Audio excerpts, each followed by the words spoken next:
كلنا واحنا بالخلق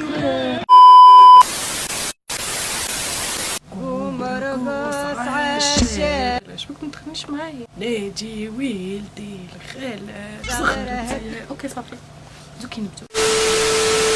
في قلب الصحراء الكبرى يعيش شعب قديم حافظ على هويته الأكثر من 1000 عام اللي هم توارق.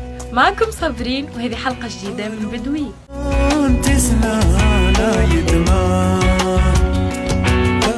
اليوم باش نحكوا على التوارق.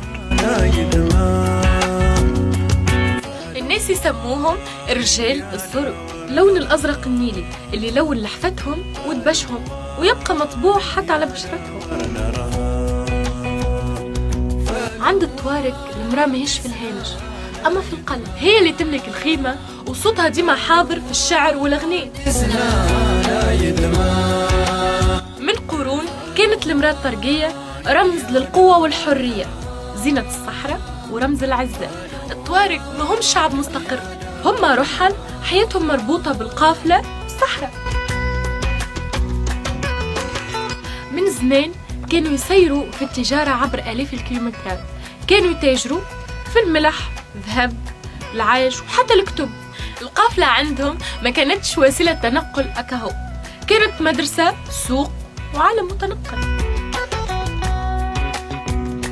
التوارق عندهم لغتهم الخاصة تماشك، وكانت تكتب بخط قديم يسموه دفيناغ، خط فريد من نوعه وما زال حاضر لليوم بين يدين رجال ونساء توارق.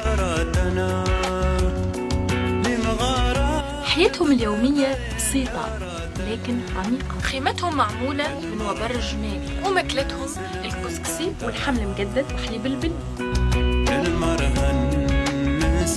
الإمزاد موسيقى تعزفها النساء كانت تترافق الشعر والأغنية الطارقي، تحكي على الحب، الهجرة والصحراء اللي ما عندهاش حدود. هم شعب عابر للحدود، رمز للصحراء الكبرى كلها. رجال ونساء حافظوا على عاداتهم، لغتهم، حريتهم. التوارق ما زالوا موجودين في بعض دول شمال افريقيا، لكن هل تونس منهم؟ وكان موجودين وين يعيشوا؟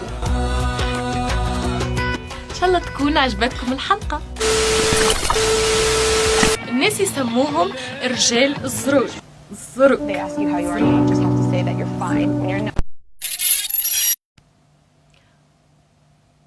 قوم ارقص عالشالة